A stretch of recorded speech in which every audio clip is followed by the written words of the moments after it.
Cordial y gratos saludos, bienvenidos al taller básico de rayos X, donde aprenderás en tan solo unos minutos cómo interpretar una radiografía de tórax, un tema esencial para el desarrollo académico de los médicos en preparación.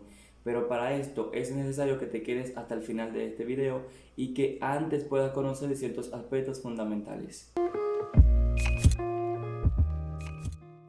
Bien, los rayos X son una radiación electromagnéticas invisibles capaces de atravesar objetos, y la radiografía de tórax es el examen diagnóstico más utilizado. Este nos permite ver imágenes del corazón, los pulmones, las vías respiratorias, nos permite ver también imágenes de los vasos sanguíneos, de igual manera también los huesos de la columna y los huesos del tórax. El examen de radiografía de tórax ayuda al médico a tratar ciertas condiciones, pero para esto es necesario que el paciente se exponga a una pequeña dosis de radiación que nos va a permitir ver el interior del paciente. Para realizar este procedimiento no se necesita una preparación especial, solamente es necesario que el paciente se retire parte de las ropas que pueda interferir en el examen diagnóstico de la radiografía de tórax. Igualmente, cualquier tipo de pertenencia que pueda interferir, como joyas, metales, aparatos dentales que no estén fijos, anteojos y cualquier objeto que pueda ser de impedimento, tendría que retirárselo y colocarse entonces una bata. De igual manera, también es importante a las mujeres que estén embarazadas que se lo notifiquen a los médicos, ya que los médicos no solemos hacer esta prueba en mujeres embarazadas para tratar de evitar exponer al feto a la radiación. Y en caso de realizar este procedimiento, entonces el médico tendría que tener ciertas precauciones para tratar de minimizar la exposición del bebé a la radiación. Entonces ya sabemos que la radiografía nos ayuda a evaluar los pulmones, el corazón y la pared torácica. Este examen se realiza para ayudar a diagnosticar y controlar el tratamiento de condiciones como neumonía, enfisemas, cáncer pulmonar, colocación de aparatos médicos, acumulación de líquido, sangre o aire alrededor de los pulmones y entre otras manifestaciones clínicas. Este gran aporte o avance médico de la radiografía o rayos X se lo debemos al físico alemán Wilhelm Röntgen, quien por el afán de experimentar descubrió al azar los rayos X en 1895 mientras investigaba sobre la naturaleza de la electricidad con un tubo de rayos catódicos, el cual estaba cubierto por un cartón negro, donde detectó una luminosidad en una pantalla externa, donde notó que esa luminosidad atravesaba el papel y era capaz de dejar impresa lo que atravesaba, y al no saber qué tipo de rayos eran, decidió llamarles rayos X. La primera radiografía que tomó fue de la mano de su esposa, y esta radiografía permitió ver los huesos de los dedos y el anillo de boda. Esto generó mucho entusiasmo, y por este descubrimiento posteriormente él mismo recibió el Premio Nobel de Física en 1901. Una vez que hemos conocido la historia y parte de lo que es la radiografía, debemos recordar brevemente la anatomía de tórax para poder interpretar de manera correcta esas partes óseas que se van a ilustrar en la imagen de la radiografía. Entonces, el tórax se compone de una importante partes óseas que desde anterior a posterior está conformada por el hueso esternón, un hueso único y impar que contiene un manubrio, un cuerpo y una apófisis sifoides o vértice, como comúnmente también es conocida. En él se van a insertar directamente las primeras 7 costillas, siendo la primera en forma de C. Entonces vamos a tener 1, 2, 3, 4, 5, 6 y 7 costillas verdaderas. Estas se van a llamar verdaderas porque a través de su cartílago se insertan en la parte lateral del esternón. Luego vamos a tener 3 costillas falsas, la 8, la 9 y la 10. Estas se van a llamar falsas porque se llegan a insertar de manera indirecta. Y vamos a tener 2 costillas flotantes que, como su nombre lo indican, no llegan a tener contacto con el esternón, pero sí todas se insertan en las fositas costales de las vértebras torácicas. Entonces vamos a tener 12 pares de costillas Igualmente también vamos a tener el mismo número de vértebras torácicas. También tenemos la clavícula, que en uno de sus extremos se va a insertar, se va a articular con el acromio del esternón, y en su otro extremo entonces se va a unir con la escápula o el omóplato. En la cavidad torácica se van a encontrar alojados los órganos, principalmente los órganos de la respiración, el corazón, los grandes vasos, órganos digestivos como el esófago y entre otros. Ya para pasar a interpretar la radiografía hay que hacer un breve análisis en las vías aéreas. Esta se compone de la tráquea, que es la continuación de la laringe, y el punto de bifurcación donde nacen los bronquios principales lleva el nombre de carina, que debe tener un ángulo no mayor a los 100 grados. Entonces tendremos un pulmón derecho con sus 3 lóbulos, lóbulo superior, medio e inferior.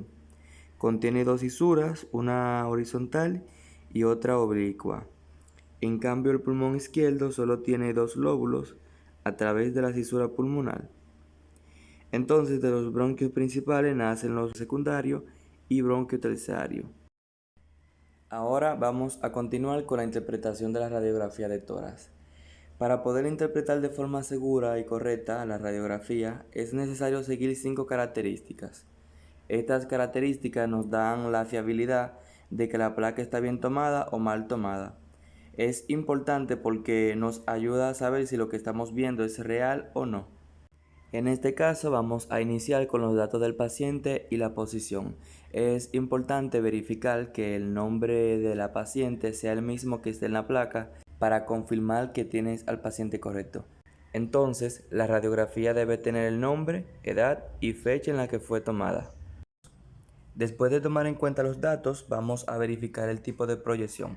Tendremos la PA, que es la posterior-anterior, la lateral, y la AP, que es la anteroposterior. La posición anteroposterior es menos utilizada ya que esta magnifica el corazón y por lo general se recomienda cuando el paciente no puede sostenerse, ya sea por algún tipo de lesión o algún otro tipo de complicación. La posición más recomendable y más fácil de interpretar es la proyección posterior-anterior. Esta posición nos permite ver mejor las estructuras de la cavidad torácica y es más fácil su interpretación. La segunda característica es que la radiografía esté centrada, es decir, que si trazamos una línea que atraviese las apófisis espinosa, o sea, la línea media del paciente, que es una línea anatómica fija, la distancia que haya entre esta línea y el inicio de la clavícula de cada lado debe ser la misma. Eso quiere decir que la placa va a ser simétrica y que vamos a interpretar de mejor manera. Un ejemplo de placa cuando no está centrada es esta. En ese caso decimos que está rotada. La siguiente característica es inspirada en apnea. Aquí es donde el paciente para la toma de la radiografía inspira oxígeno y lo mantiene retenido en los pulmones para que los campos se puedan ver expandidos. Entonces nos daremos cuenta cuando la radiografía esté bien inspirada porque los campos estarán bien expandidos. Además también podremos contar de 6 a 8 arcos costales anteriores y de 8 a 10 posteriores. Las últimas 2 características que la radiografía debe tener es penetrada y sin movimiento. La penetración de la radiografía tiene que ver con la cantidad de kilovoltaje administrado durante la toma de la radiografía. No se le puede administrar la misma cantidad de kilovoltaje a un paciente obeso y a un paciente flaco. Cuando se aplica poco kilovoltaje, la imagen se va a ver blanda y no se va a interpretar de forma correcta. Mientras que cuando se utiliza más kilovoltaje de lo normal, pues la imagen se va a ver distorsionada también, muy radiolúcida, y tampoco se podrá interpretar correctamente. Después de verificar que la radiografía tenga todas las características, cumpla con todas las características, entonces vamos a pasar al sistema de lectura, donde vamos a utilizar una mnemotecnia para poder evaluar entonces lo que es una radiografía de forma correcta. Aquí entonces vamos a estar siguiendo la mnemotecnia A, B, C, D, E, siendo la A la evaluación de las vías aéreas, la B los pulmones y pleura, la C silueta cardíaca, la D alteraciones óseas y la E otros hallazgos que podamos encontrar en la radiografía.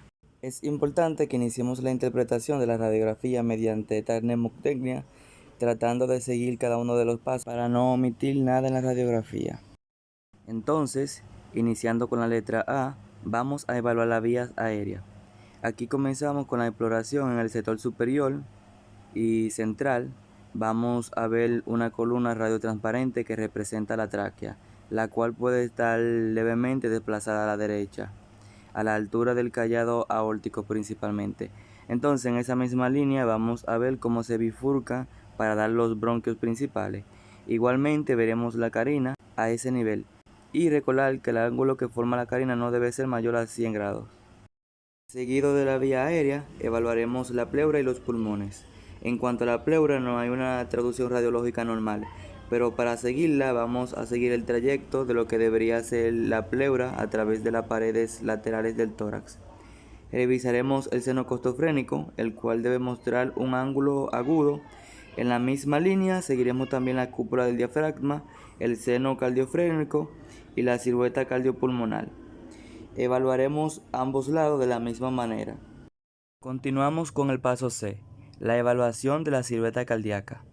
Del lado derecho de la silueta cardiovascular vamos a tener dos arcos. El arco cardíaco superior, que representa la vena cava superior, y el arco cardíaco inferior, que representa la aurícula derecha. Del lado izquierdo del contorno del mediastino, representando la silueta cardiovascular, el arco cardiovascular superior izquierdo corresponde al callado de la aorta. El arco cardíaco medio representa la arteria pulmonar principal, mientras que el arco cardíaco inferior representa al ventrículo izquierdo. No olvidar el ICT o índice cardiotorácico. Este se utiliza para medir indirectamente el tamaño de la silueta cardíaca. Por lo general se utiliza en la radiografía posterior, ya que en la anteroposterior puede dar una falsa cardiomegalia. Continuamos con la letra D, que es la evaluación de las partes óseas. Aquí vamos a evaluar detenidamente cada hueso, verificando si existen fracturas, dislocaciones, lesiones, crecimientos óseos anormales o cualquier hallazgo significativo. Ya por último, la letra E, que son otros hallazgos. En el caso de esta radiografía podemos notar claramente que es de una paciente femenina. Aquí podemos evaluar la mama. En paciente femenina, la falta de la sombra mamaria nos tiene que hacer pensar en una mastectomía, que la paciente haya tenido un antecedente de cáncer de mama. También podemos evaluar las cúpulas diafragmáticas dentro de las partes blandas de la derecha y también de la izquierda. También podrán notar la burbuja gástrica y entre otros hallazgos más. Espero que hayan podido memorizar de una forma correcta una radiografía normal. Esto les ayudará a poder identificar y determinar algunas anormalidades. Más adelante les subiré video de algunas radiografías con ciertas patologías para que se puedan ir familiarizando. Hasta aquí ha sido este taller básico de radiografía de tórax. Un abrazo y hasta la próxima. No olvides suscribirte y comentar si este video te ha sido de utilidad.